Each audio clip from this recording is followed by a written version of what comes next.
La Presidencia de la República pide a la Fiscalía que se investigue a la empresa proveedora de alimentos de las cárceles por irregularidades en el servicio. Desde ayer, 20 prisiones no tienen comida. La Corte Nacional de Justicia toma el testimonio anticipado de Alex Palacios, mano derecha de Wilman Terán en la judicatura, del ex policía Héctor Paredes y de procesados en el caso Metástasis. ¡Amenaza frente! ¡Amenaza frente! En la segunda entrega del especial No hay guardaespaldas para tanta gente, Televistazo muestra el entrenamiento especial que policías de élite reciben para proteger a autoridades del Estado. Y a vísperas del feriado de 3 días sin apagones, Televistazo presenta las opciones de turismo cercano a las ciudades. 300 alumnos de la Universidad de California en Los Ángeles fueron desalojados y arrestados esta madrugada por la policía porque Amigos, buenas tardes. Comenzamos Televistazo con un pedido de investigación impulsado por el Gobierno Nacional. Gaby. Estefi, amigos, bienvenidos. Hoy es el segundo día en que 20 prisiones del norte de Ecuador no cuentan con el servicio de alimentación.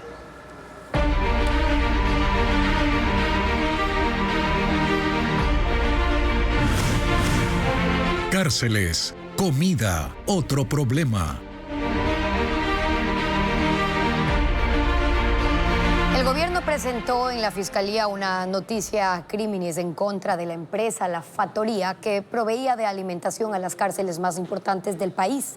Las irregularidades fueron detectadas por el Centro de Inteligencia Estratégica. Paul Romero con el informe. La empresa La Factoría, que provee la alimentación a más de 24.000 presos del país, está en la mira del gobierno. Este jueves, la Secretaría General de Integridad Pública de la Presidencia presentó en la Fiscalía una noticia criminis en contra de esta empresa que suspendió el servicio de alimentación por falta de pago.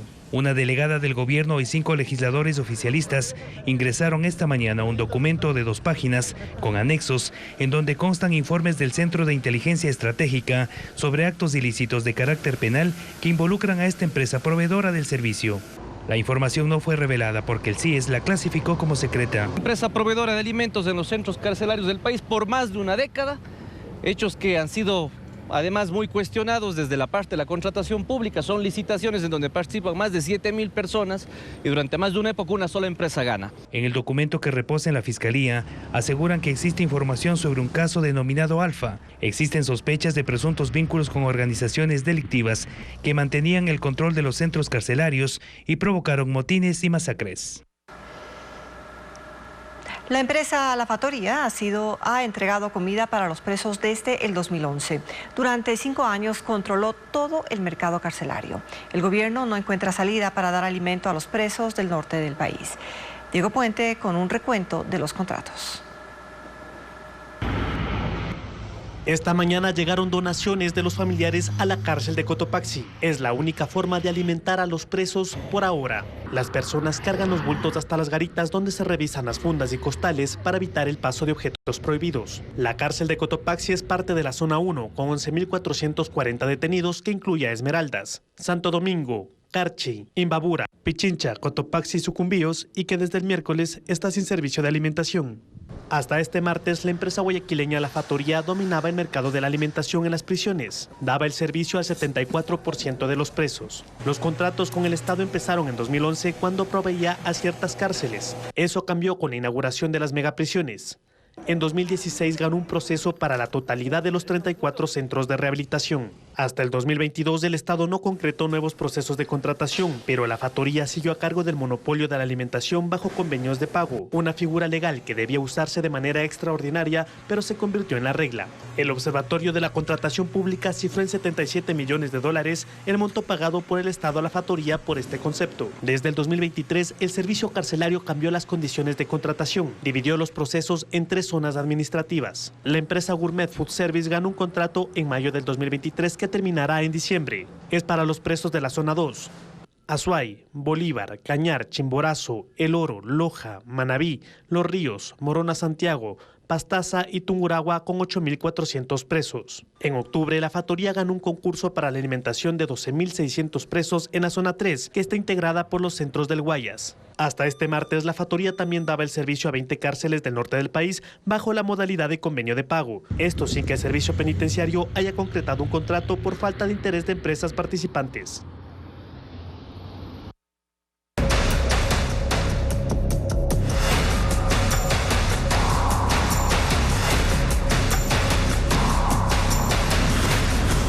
Apagones en un túnel y al tanteo. El ministro de Energía encargado aceptó la renuncia de 5 funcionarios de Termogas Machala porque desde el 2017 no lograron gestionar que la termoeléctrica genere energía con toda su capacidad. Diego Cuenca explica los efectos de esa negligencia.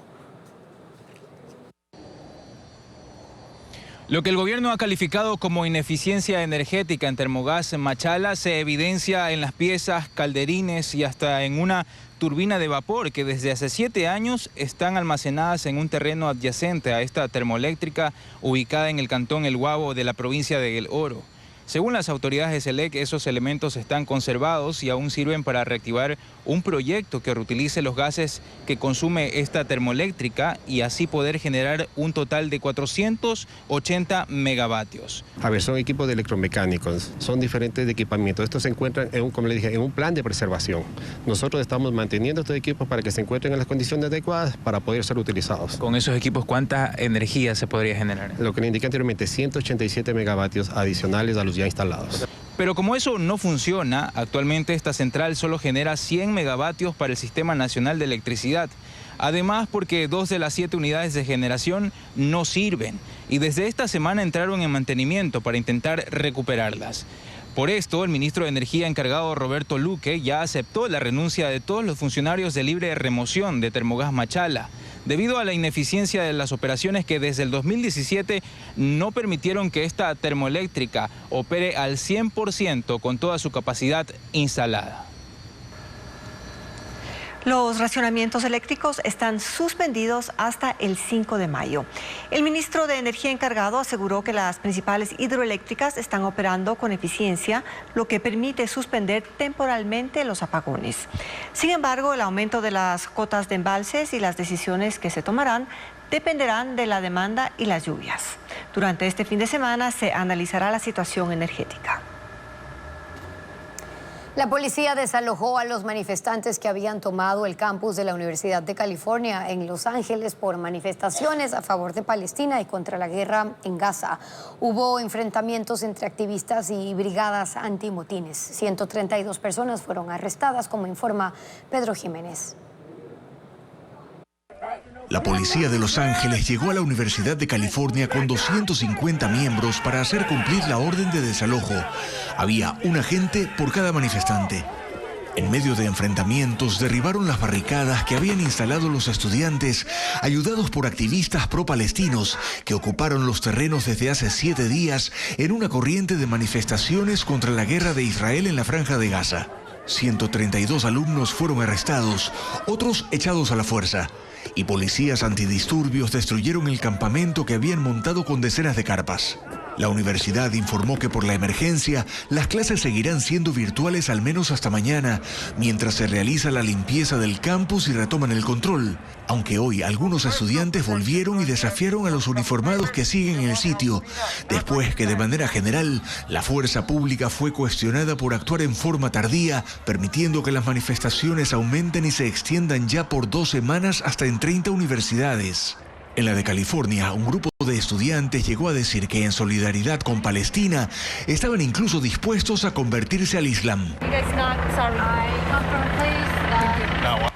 Al volver, entérese cómo entrenan los agentes que custodian a funcionarios públicos en la segunda entrega del especial de Televistazo No hay guardaespaldas para tanta gente.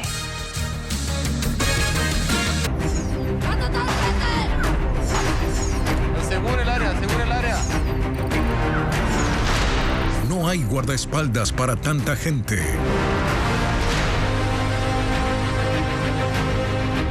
Policías Decenas de unidades especiales como el GIR, GOE y GEMA son parte de los agentes que custodian a 295 personas en riesgo. El entrenamiento es intenso, algunos son capacitados en otros países. Melín Ochoa con la información.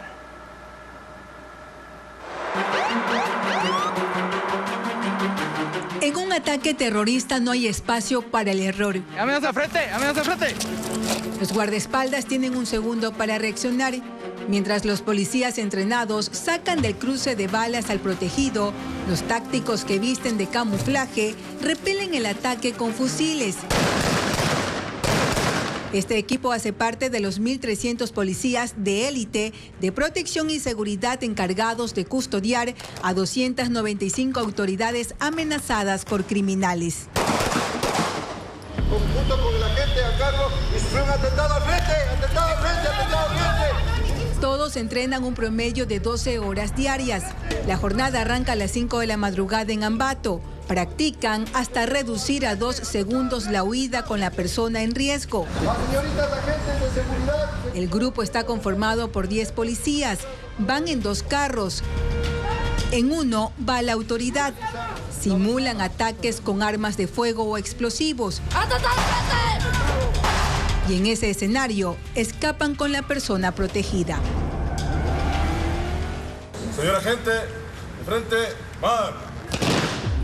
De noche se intensifican los ejercicios de reacción. Inmovilizar al atacante contra el piso.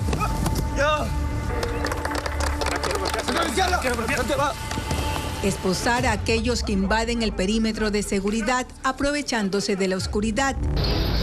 Simular ataques con gas lacrimógeno para medir la resistencia del guardaespaldas. Recuerde que aquí están los mejores, no se vaya si ni siquiera va. Aquí estamos los mejores. Usan las armas de pie, en el piso, de rodillas. Se deben defender en cualquier posición porque el atacante puede disparar desde cualquier lugar. ¡Atentado al frente! En menos de un segundo sacan el revólver, controlan la respiración y disparan. El personal policial es entregado a tal punto que esta persona que está de seguridad puede dar su vida. La capacitación que lleva el personal lo hemos realizado en Chile, España, en Francia, gente de equipos tácticos de Estados Unidos. Pero no todo es práctica. ¿Cuál es el objetivo de nosotros?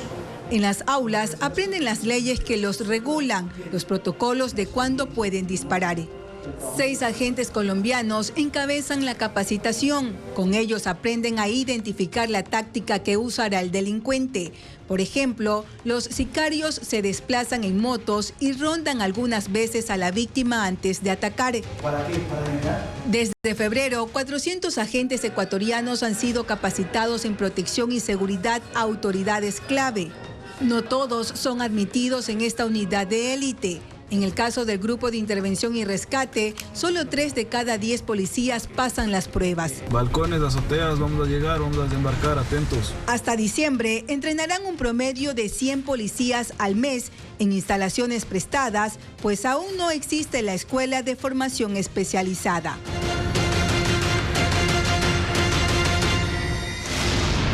Mañana, en la tercera entrega de este especial de Televistazo, los beneficiados de la custodia deben cubrir los gastos logísticos del equipo de seguridad, lo que crea un nudo crítico con las instituciones.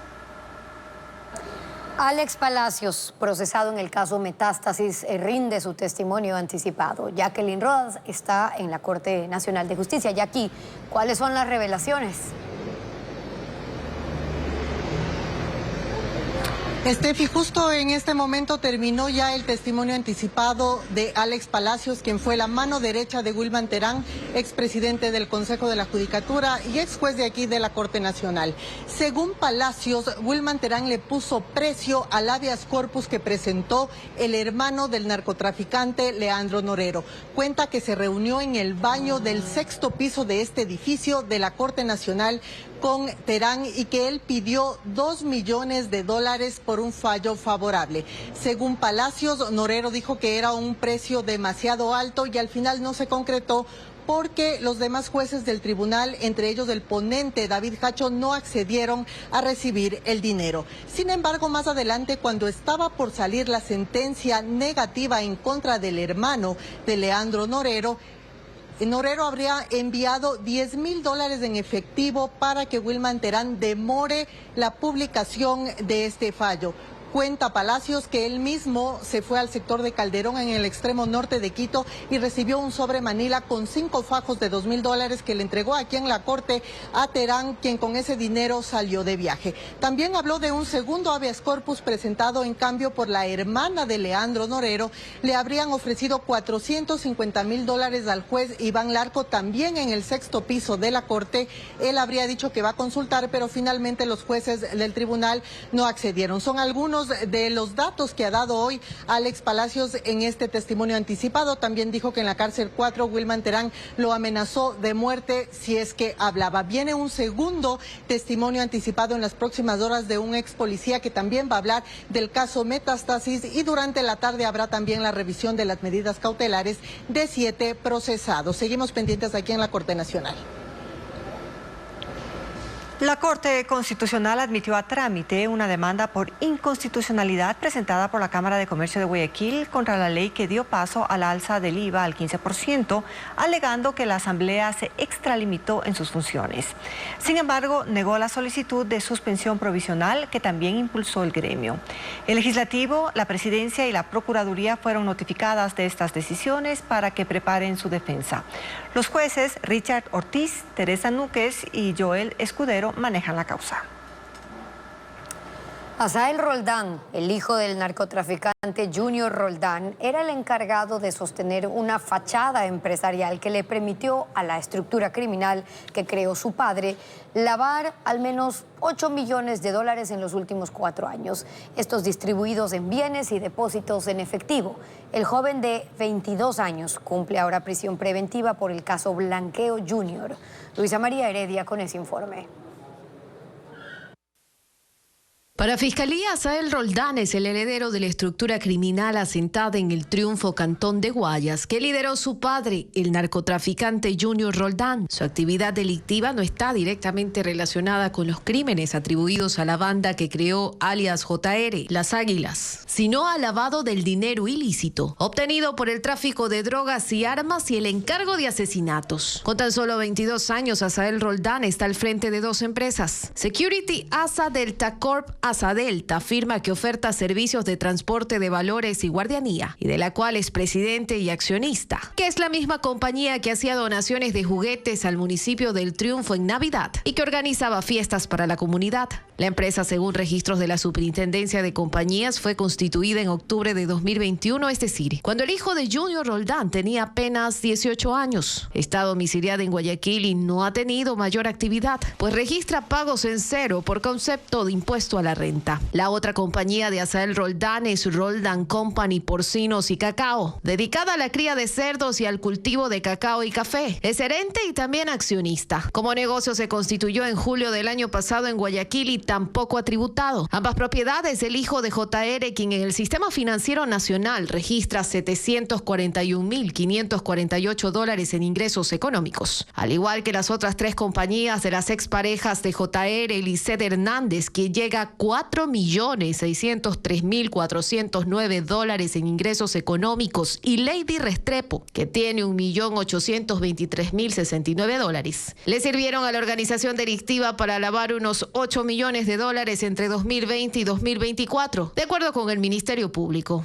5 millones en depósitos en efectivo y 3 millones invertidos en bienes muebles e inmuebles. De hecho, según los investigadores, Asael Roldán, quien ya cumple prisión preventiva, se movilizaba en una camioneta valorada en más de $50,000.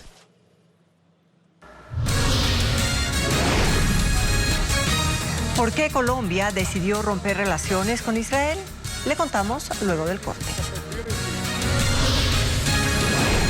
Y además, por una repentina enfermedad, murió un segundo denunciante de problemas de calidad en aviones Boeing.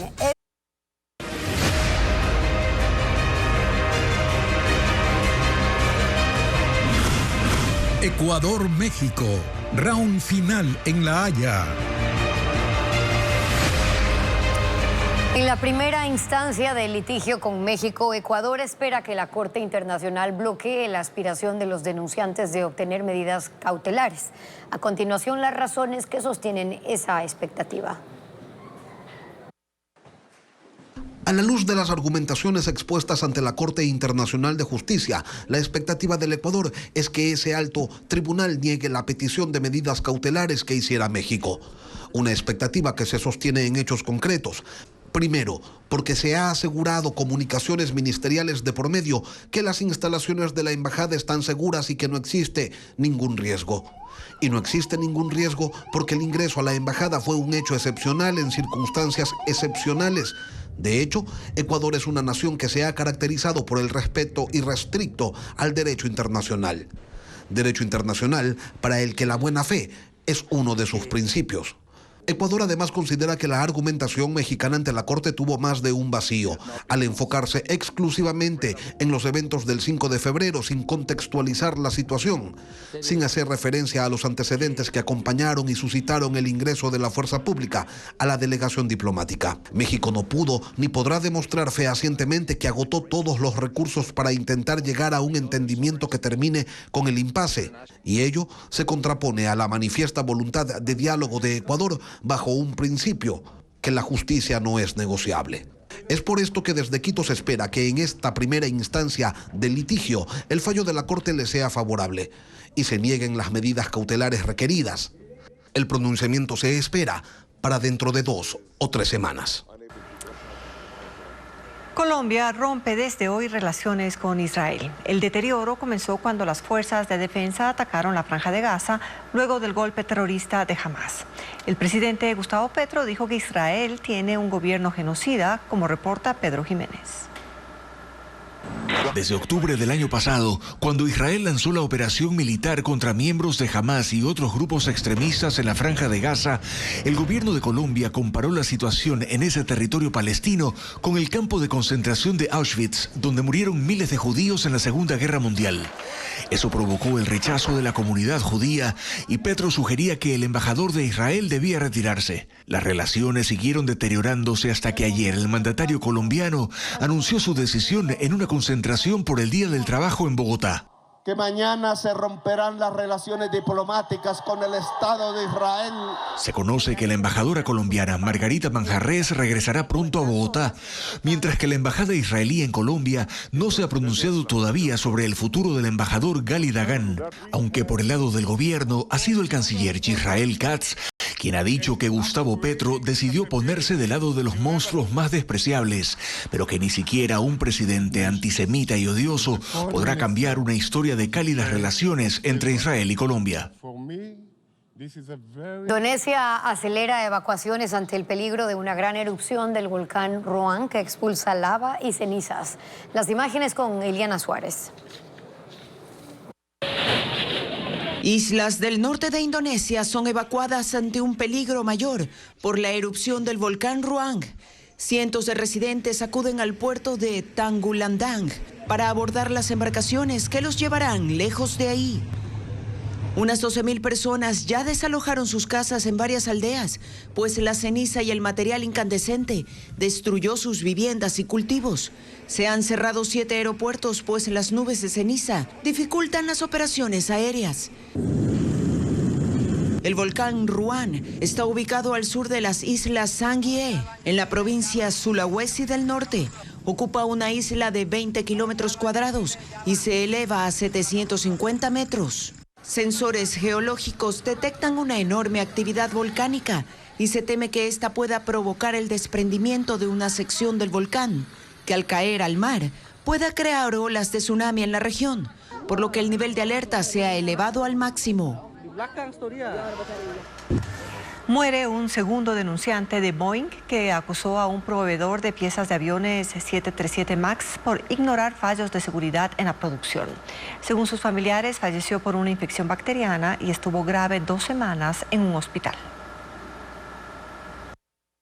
Joshua Dean fue empleado de la fábrica Spirit Aerosystems, que elabora piezas para aviones Boeing. La empresa tiene su sede en Wichita, estado de Kansas. El hombre murió por una repentina enfermedad al contraer una bacteria que derivó en un cuadro grave de neumonía, que lo mantuvo en el hospital por 2 semanas.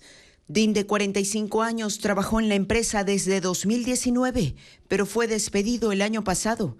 Había denunciado bajos estándares de calidad en la producción de partes para aviones Boeing y dijo que su separación fue una represalia por las alertas que había dado. Es el segundo denunciante de Boeing que muere después de que Josh Barnett fuera hallado hace menos de 2 meses en el parqueadero de un hotel en Carolina del Sur con una herida de bala aparentemente autoinfligida. Barnett, de 62 años, había trabajado para Boeing como gerente de calidad. Testificó contra la empresa por el uso de piezas de mala calidad en aviones nuevos.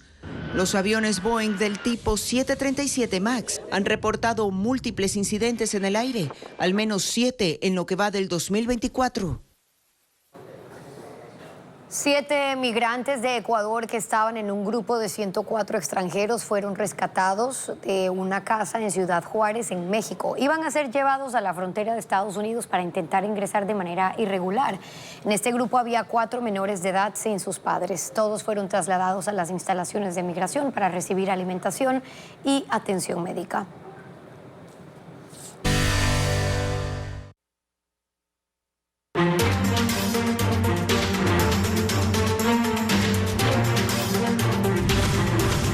Feriado, un escape al apagón.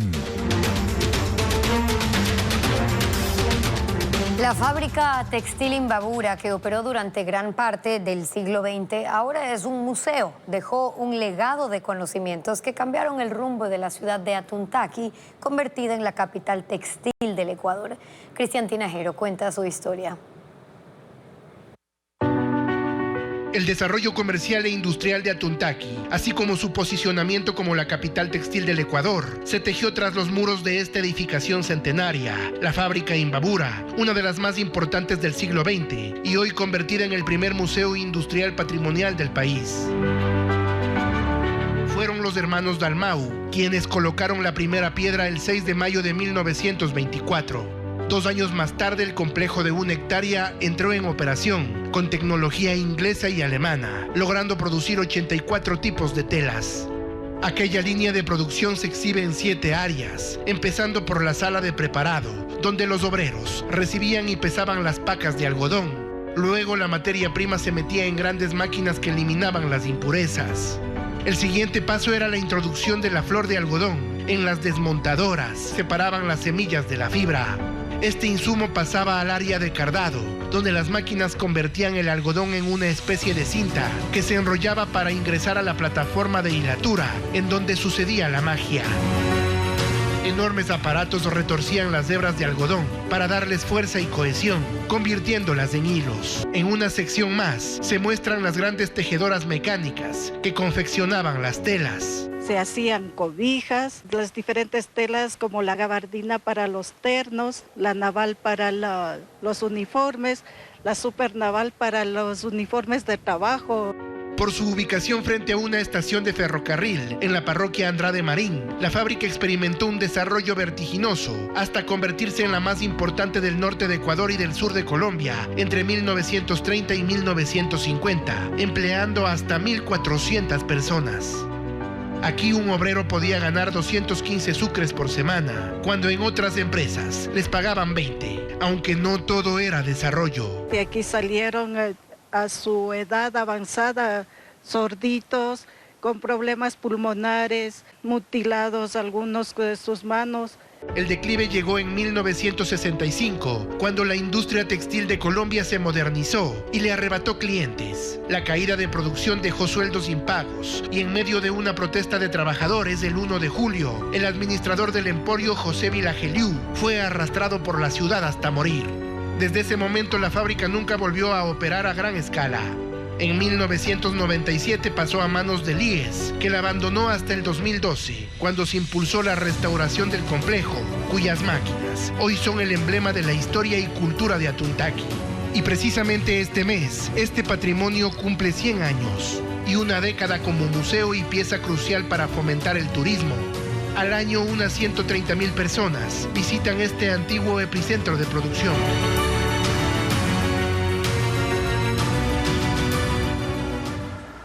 Novol en Guayas se apunta como un destino familiar para el feriado. El turismo fluvial y religioso son opciones económicas para los visitantes, como informa Luis Alfredo Zúñiga.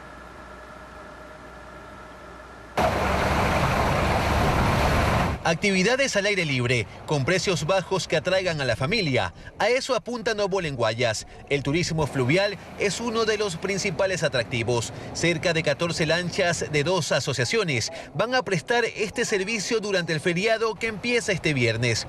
Un recorrido por el río Daule de entre 30 y 40 minutos que destaca los atractivos del cantón. Dentro del recorrido pues van observando las diferentes plantaciones. Los turistas llegan de diferentes partes de Guayas y Santa Elena, como Yulisa, quien pagó $1.50 para recorrer el río. Nos contaron acerca del turismo de acá, acerca de lo que hacen los habitantes aquí, que se dedican a la pesca. De la paz del lugar. Los botes son para 12 a 16 personas. Los menores de 5 años no pagan, disfrutan de la fauna en el paseo y observan los complejos turísticos. De nuevo en la orilla, a tan solo unos pasos, está el santuario de Narcisa de Jesús. Cindy Córdoba llegó con su familia desde Puerto Viejo. Todo está muy bonito, el santuario también para qué, muy bonito, todo tranquilo. Esto sin olvidar la variada gastronomía. Todo en el mismo sector del malecón. Opciones familiares, al aire libre y económicas para el feriado. 5 muertos dejó el volcamiento de un bus en la vía panamericana entre Machala y Santa Rosa en El Oro. Según el EQ 911, el bus salió de Loja a Guayaquil.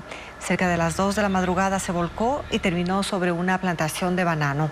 Entre los 5 fallecidos hay un niño. Otras 22 personas resultaron heridas y fueron trasladadas a hospitales de la provincia.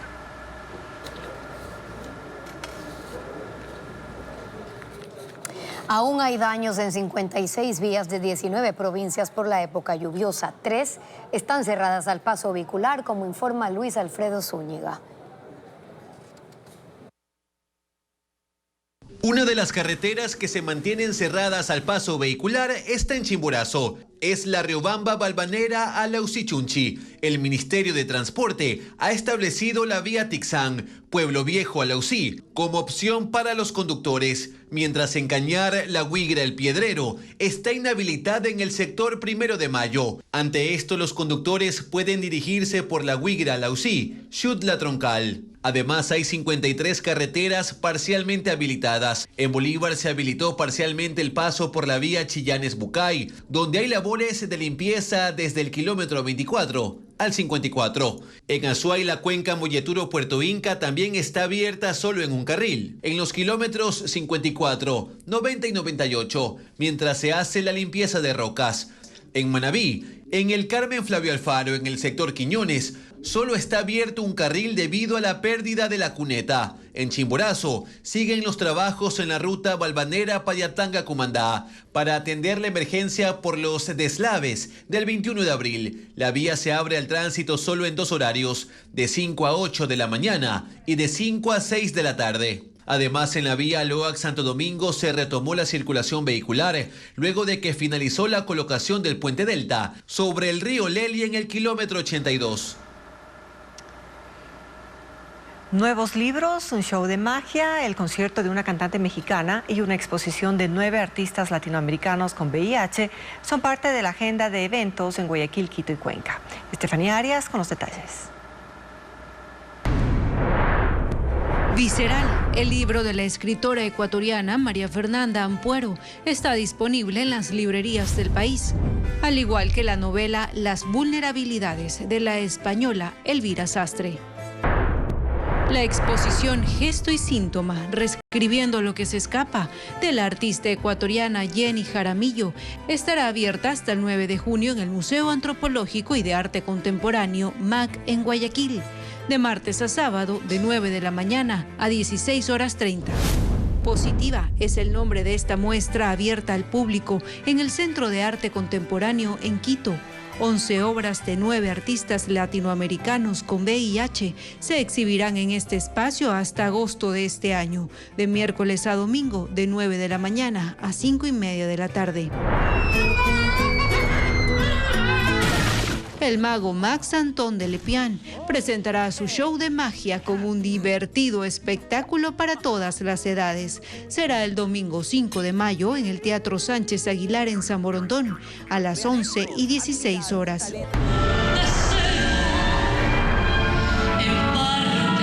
La artista Paulina Tamayo ofrecerá un concierto en el Teatro Casa de la Cultura en Cuenca. Estará junto a la Orquesta Sinfónica Juvenil del Conservatorio José María Rodríguez este sábado a las 20 horas. La fama, que me enamoro por la noche. La cantante mexicana Dana Paola traerá su gira Dana Live por primera vez a Ecuador.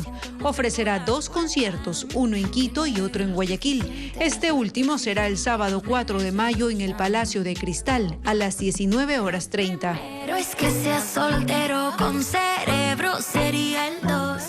Y los tours gastronómicos en las ciudades son una alternativa para pasar en familia este feriado, como lo informa Valeria Navarro. En el Centro Histórico de Quito se puede organizar un tour gastronómico en este feriado. Arrancar el día en el mercado central con comida típica y jugos es una opción. El plato más solicitado es la corvina, pero hay otras alternativas. Los precios van de $2 a $4. Yo apostaría una corvinita, yo apostaría una fritada, una chuchucara, un mote con chicharrón, un caldo de gallina, un yaguar locro. En la calle Manaví, antes de llegar a la plaza del teatro, se puede tomar jugo de caña. Los comerciantes lo preparan ese rato y cuesta $1. Los amantes de dulces tradicionales pueden pasar por la heladería San Agustín en la calle Guayaquil. Se preparan helados de paila, pero también se venden chimborazos, entre otras delicias. La Casa del Higo en la calle 7 Cruces de García Moreno se encuentran 2 locales artesanales en donde se hace una demostración de la preparación de sus productos. En el uno se elabora chocolate con cacao ecuatoriano y por $1 se puede comprar bombones de pájaro azul, mora, maracuyá, entre otros.